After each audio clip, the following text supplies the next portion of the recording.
Fuqarolar bilan ochiq va samarali muloqot o'rnatish, aholi murojaatlarini o'z vaqtida o'rganish hamda ularda ko'tarilgan masalalarga amaliy yechim topish O'zbekiston Ekologik partiyasi faoliyatining ustuvor yo'nalishlaridan biri bo'lib qolmoqda. 2026-yilning birinchi yarim yilligida partiya markaziy kengashi Qoraqalpog'iston Respublikasi, viloyatlar va Toshkent shahri partiya tashkilotlarida murojaatlar bilan ishlash bo'yicha samaradorlikni oshirishga alohida e'tibor qaratildi. Hisobot davrida partiya tashkilotlariga jami 4089 ta murojaat kelib tushdi. Xususan, o'tgan yilning shu davridagi murojaatlar soni 3087 tani tashkil etgan bo'lsa, joriy yildagi bu raqam 1002 taga ko'paydi.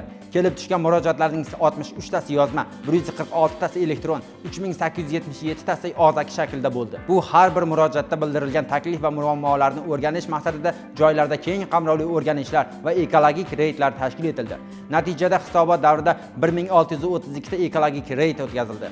Qiyoslash uchun 2025-yilning mos davrida bu ko'rsatkich 1040 tani tashkil etgan edi. Murojaatlarning ko'rib chiqish jarayonida ko'plab masalalar o'z yechimini topdi. Jumladan 1869 ta murojaat ijobiy hal etildi. 1359 tasi bo'yicha tushuntirish berildi.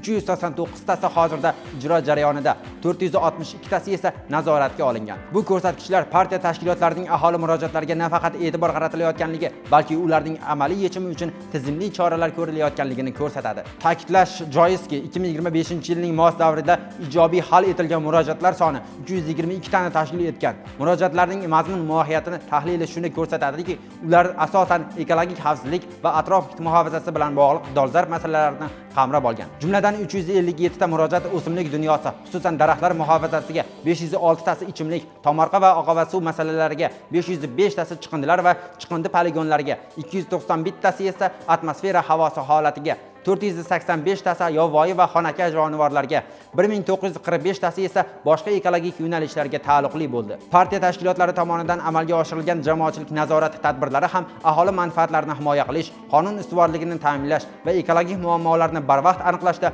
muhim vositaga aylanmoqda. 2026-yilning birinchi yarim yilligida hududlarda jami 855 ta jamoatchilik nazorati tadbirlari o'tkazildi. Ularning 279 tasi jamoat eshituvi, 576 tasi jamoat monitoringi shaklida tashkil etildi.